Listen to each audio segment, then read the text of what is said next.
ওরে বাবারে, কি টানে টানে টানে। আসসালামু আলাইকুম, সবাইকে স্বাগত জানাচ্ছি রাসেল শোর নতুন আর একটা ভিডিওতে। রাসেল আছি আপনাদের সাথে। বর্তমানে আমি অবস্থান করতেছি রাবার বাগানে। এই যে এত সুন্দর একটা ভিউ দেখতে পাচ্ছেন, এটা হচ্ছে রাবার বাগান। এটা হচ্ছে খাগড়াছড়ি যাবার পথে পড়ে। আর আজকে আমরা যাচ্ছি সাজেকে। আর সাজেকে যাচ্ছি আমরা 14 জন মিলে। অনেক চিল হবে, অনেক মজা হবে, আর সেই সকল ভিডিও আপনাদের সাথে শেয়ার করব। তো দেরি কিসের, চলেন জাম্প করি সাজেকে। সূর্যটা অনেকটা উপর উঠে গেছে আর বাজে 6:20। আমরা আছি সাজেকের রাস্তায়, সাথে আছেন আপনারাও। সূর্যের যে আলোটা তীব্রভাবে চোখের ভিতরে ঢুকতেছে। সারা রাত ঘুম নাই, আর তীব্র আলো যখন চোখে লাগে তখন দু চোখ মনে হয় ঘুমে জড়িয়ে আসছে।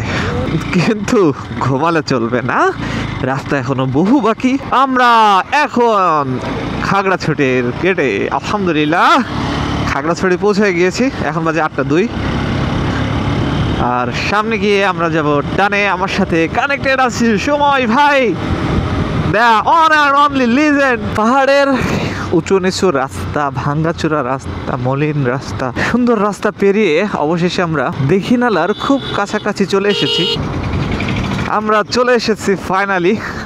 ও মাই গড, আরে রোদ রোদ রোদ। গাড়িতে রাখতে হবে ছায়াতে নাকি?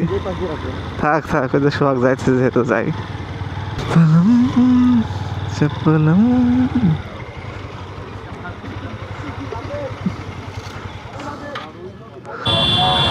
আমরা রওনা হয়ে গেলাম।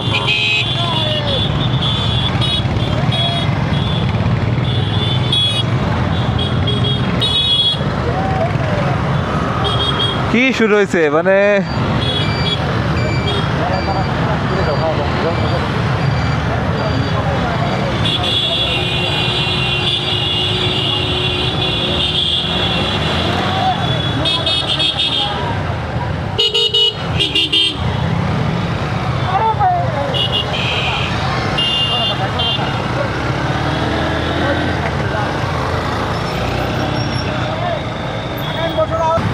আর সমস্যা নেই, আমরাই আছি পিছনে।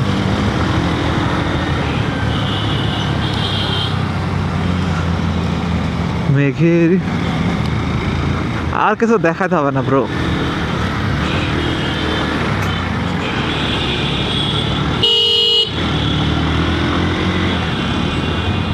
সবাই যাচ্ছে, আমরাও যাচ্ছি। অলরেডি তোমার সামনে আমি। ও এই রাইড তো আর কম না রে বেটা, 30 কিলো রাস্তা, এত কাপসাপের কি আছে? হ্যাঁ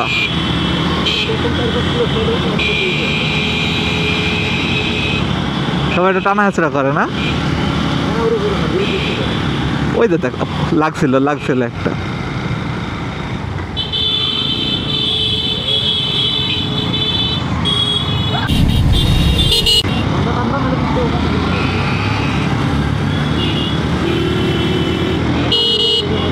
টানে রে।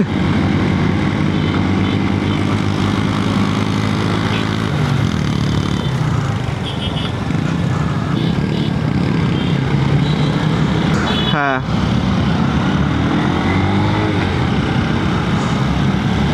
তিরিশ কিলো রাস্তা এরকম পাড়াপাড়ি করতে করতে চলে যাবে মনে হয়।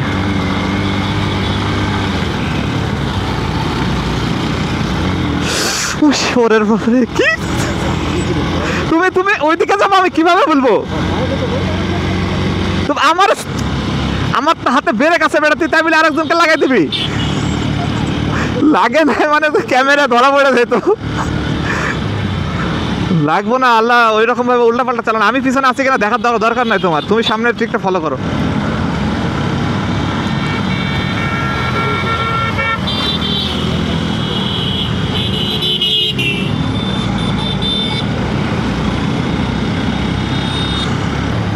আমাদের স্কট ছেড়ে দিয়েছে, আমরা সাজেকের উদ্দেশ্যে রওনা দিয়েছি। আর সামনে থেকে একটা ভ্যান আমাদের গাইড করে নিয়ে যাচ্ছে।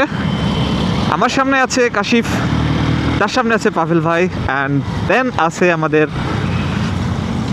পল্লব অ্যান্ড সময় ভাই। রাইডটা খুব একটু রিস্কি রাইড হচ্ছে, আর অ্যাকচুয়াল গ্রুপ রাইড মনে হচ্ছে, যদিও কোনো শৃঙ্খলা নাই। একে অপরকে ওভারটেক করার জন্য উদুমভাবে ট্রাই করতেছে। অলরেডি একটা অ্যাক্সিডেন্ট দেখেছি, এই যে দেখতেছেন।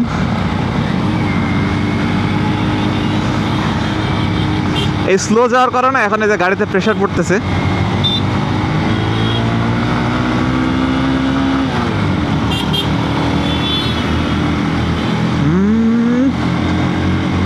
এই হর্নেটের আসলে থ্রটল রেসপন্সটা মোটামুটি ভালো বলা যায় আগের হর্নেটের চেয়ে, যার কারণে এই উঁচা নিচা রাস্তা আসলে খুব বেশি বেগ পেতে হচ্ছে না। যদিও আমি ডাবল আছি, আমার পিছনে 80 কেজি ওজনের একটা পিলিয়ন রয়েছে।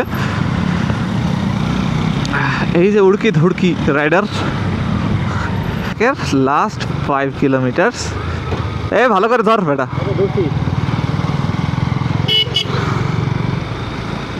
এখন আমরা এরে ভাই যান না,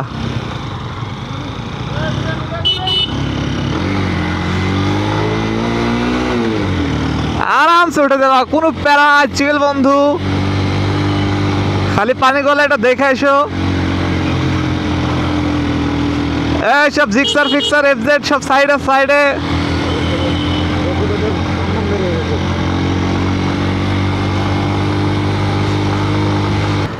সব থেকে বড় প্যারা পিছনে রয়েছে পিলিয়ন, আর আমার হাতের 12টা বাজতেছে।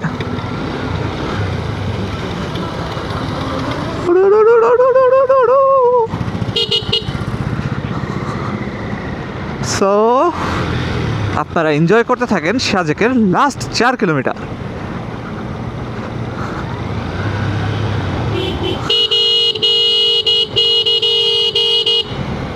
টানে টানে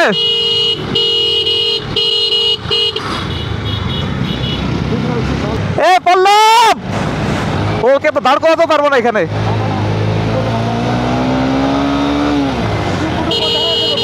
হ্যাঁ টানে টানে টানে টানে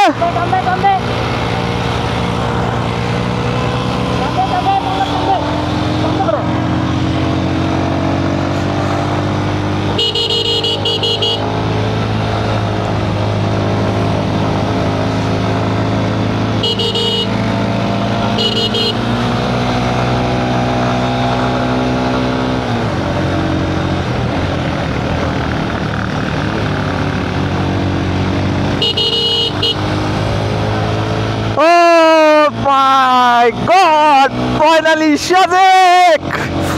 বহুদিনের স্বপ্ন পূরণ হয়েছে আমার।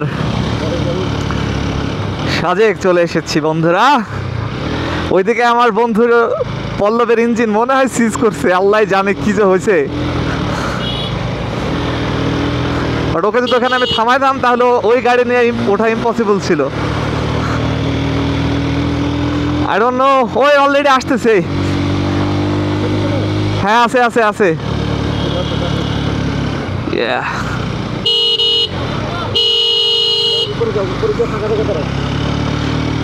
Yes, yes, finally reach. কাপড় দেখতো হিমালয় রিসোর্ট, টঙ্গের। হ্যাঁ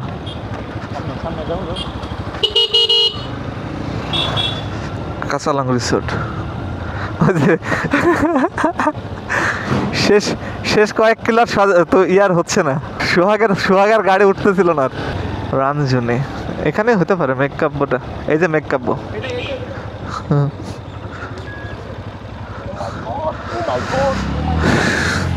সরো, গাড়ি বন্ধ করো, কুলেন্ট সব বেড়ে গেছে। কিন্তু ওই সময় যদি তোমাকে আমি বলতাম তুমি পড়ে যেতা। ওই জায়গাটা বলার মতো সিচুয়েশন নাই। সামনে চলে আসো।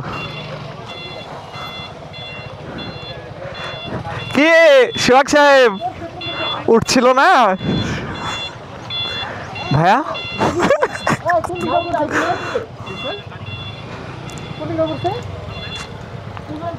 সব এদিক দিয়ে। হ্যাঁ, আরে সামনে আগাতে থাকো। হ্যাঁ আগাতে থাকো তুমি। কুলেন্টের পাইপ ইয়া নষ্ট হয়ে গেছে।